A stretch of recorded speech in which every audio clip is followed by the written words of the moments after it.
Altså, inden jeg fik B12, der var jeg faktisk lidt trist og træt og havde stærke stresssymptomer. Og har egentlig lidt med det i rigtig mange år. Men nu er jeg patient heroppe i klinikken og har hørt om sådan, og læst lidt om, hvad B12 kunne gøre.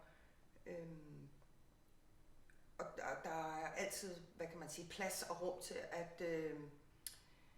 at blive lyttet til heroppe. Så jeg fik foreslået, at jeg skulle prøve det her, og jeg hoppede ikke bare på i første omgang, fordi jeg tænkte B12, altså alle mine vitaminer var jo faktisk, som de skulle være. Jeg fik taget blodprøver, depoterne var fyldt fuldstændig op.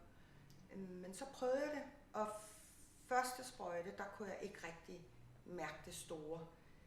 Men efter anden sprøjte, der kunne jeg virkelig mærke en forskel. Altså, virkelig. Den der sådan dyne af træthed, jeg havde liggende over mig, den forsvandt fuldkommen.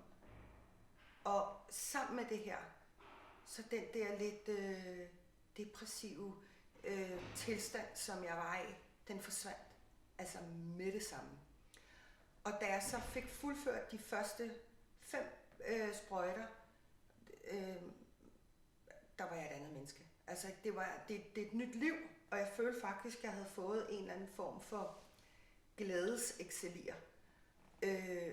Og så kom jeg jo efterfølgende og holdt det med lige, og af en eller anden årsag, så fik jeg glemt det og holdt det her ved lige, og det kunne jeg altså mærke med det samme. Så det er en kæmpe forbedring af min livskvalitet i hvert fald. Så altså jeg kan ikke sige til nogen, at jeg synes ikke, de skal prøve det, for jeg synes, det er værd, og det er jo også prismæssigt noget, alle kan være med på. Så det er jo ikke en større udskrivning, hvis man tænker på medicin og alt muligt andet, hvad man får kastet efter det, og wellness og spa og sådan noget. Det her, det er det bedste, jeg nogensinde har gjort for mig selv og mit liv.